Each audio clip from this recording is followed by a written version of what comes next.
The Informed Investor. Thanks to Century 21 agents, defying mediocrity and delivering extraordinary experiences. Yeah, let's find out what's been happening on the markets, where we're going, and real estate, of course, very much to the fore as we look at where things are going just economically. Warren McCarthy is the CEO of Century 21, joins us each Monday night. Hello, Warren.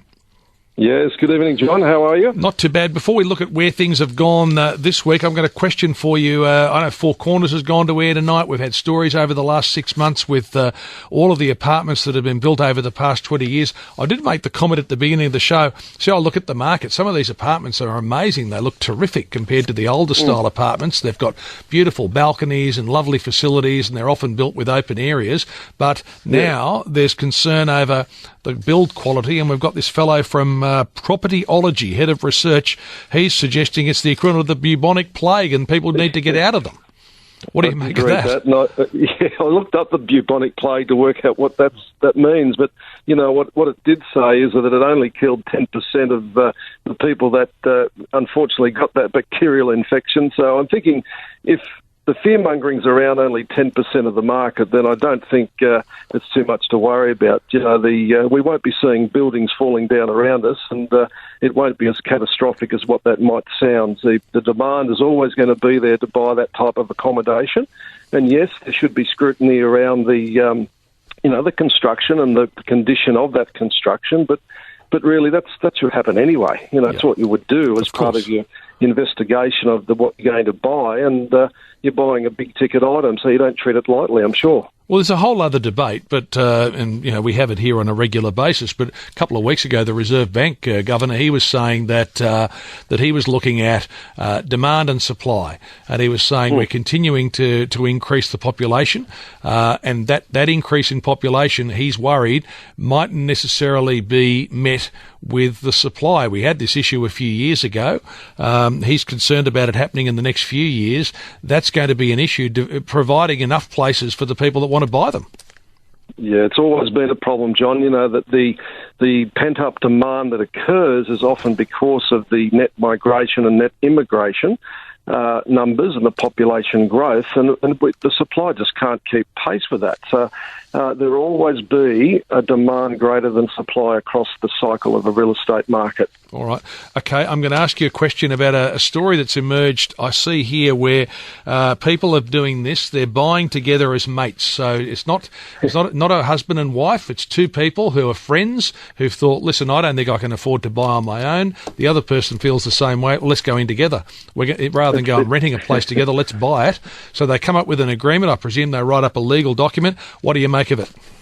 Yeah, interesting concept, and I think that's the key. You must have a partnership type agreement or a mates agreement that covers off some rules of the game in the events of certain things happening, and that might be maintenance on the property or renovation or indeed selling the property down the track. So the mate needs to be, or the mates need to be sure that each other can meet the obligations of the mortgage repayments and so on. And, like everything, you've got to cover yourself with some sort of an arrangement or agreement. I would have thought you could structure something where obviously everything's 50-50. It's the selling that would come down to it, wouldn't it? The circumstances in which you might decide to sell the place. Giving the other person the option, how you'd value the place, giving the other one an option of staying and buying the rest of it out. That's got to be really spelt out in a legal document, doesn't it? But all of the above. It has to cover those particular avenues of opportunity that might exist. Because partnerships and mates sometimes go separate ways down the track. Yeah. What about the market over the weekend? We saw, I went to one auction. It seemed to be pretty busy. Yeah, it's been really good. We're going through this recovery phase well and truly, and into spring, I think Melbourne had a 78% auction clearance rate on the weekend, and Sydney topped it with 82%.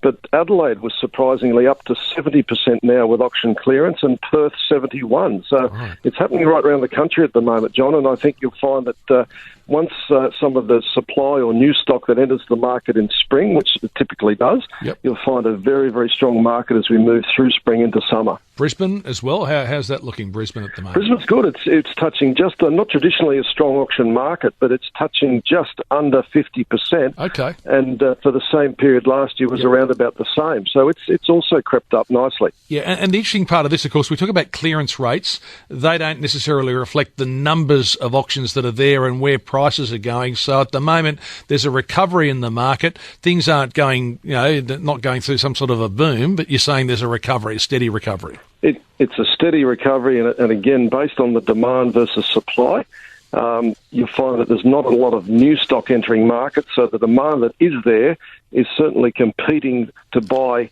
that particular item that's available, and in a lot of cases they're buying them at auction, and that's why the clearance rates are stepping up as they have done for the last close on 3 months now. Okay. All right, Warren, thank you very much for that. We'll talk next week. Warren McCarthy there, CEO there of Century 21.